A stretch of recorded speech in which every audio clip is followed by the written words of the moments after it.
Hello everyone, and welcome to FurryTales, the virtual storytime program here at Peggy Adams Animal Rescue League.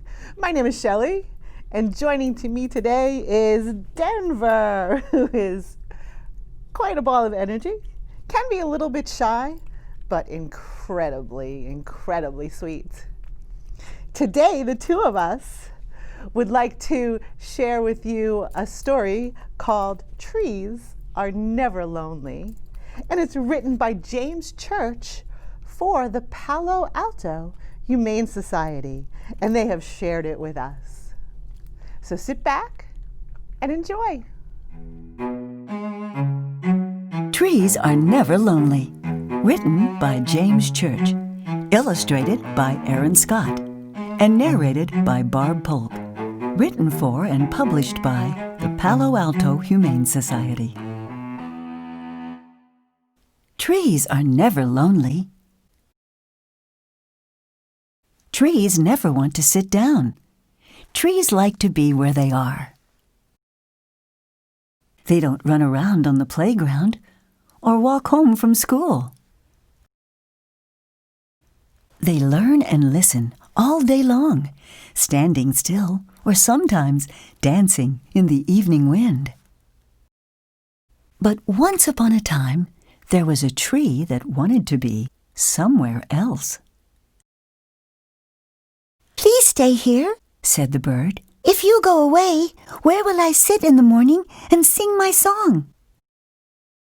"I'm sorry," said the tree, "but I've been standing here a long time, and I need to see something new. Anyway, you always wake me up in the morning." The squirrel ran up the tree's trunk and rested on a branch. "If you go away, I'll have nowhere to sit," said the squirrel. "I'm sorry," said the tree, "but there aren't any other trees around here. I want to move to the forest. Anyway, you tickle me when you run along my branches." The leaves whispered in the wind. "If you go away, we will fall down in strange places when autumn comes. None of us will know where we are." "I'm sorry," said the tree, "but you always leave me alone in winter and only come back when the weather gets warm again in spring. Anyway, you keep me up all night talking." Just then, an old man and a boy walked by. The old man stopped and looked up at the tree. My, said the man, "what a wonderful thing.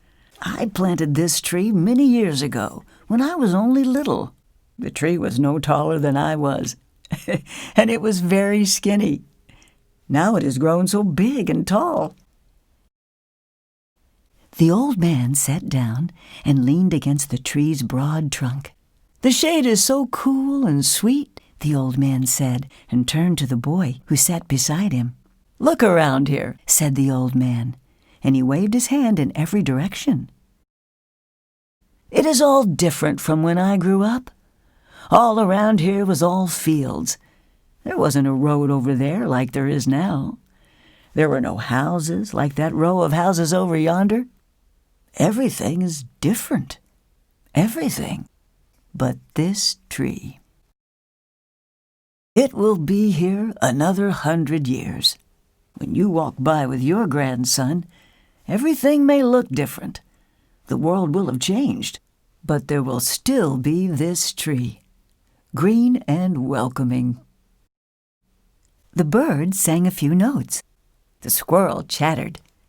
The leaves danced in the breeze.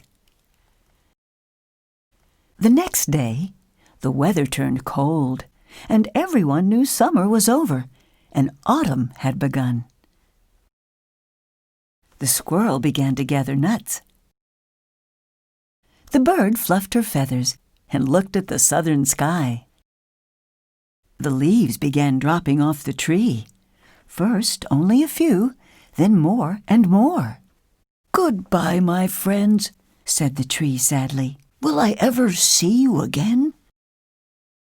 "Oh, yes," said the leaves. "We always come back. Always." Oh, yes, said the bird as she flew into the sky and circled the tree 2 times. I'll come back. I always do. The squirrel sat up on a branch. Do you want me to stay with you? I wish you would, said the tree.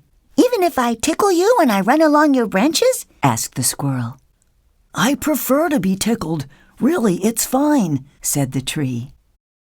The bird waved goodbye, and the leaves floated on the wind. See you in the spring, they said. You'll still be here? Of course, said the tree. Why would I want to go anywhere else?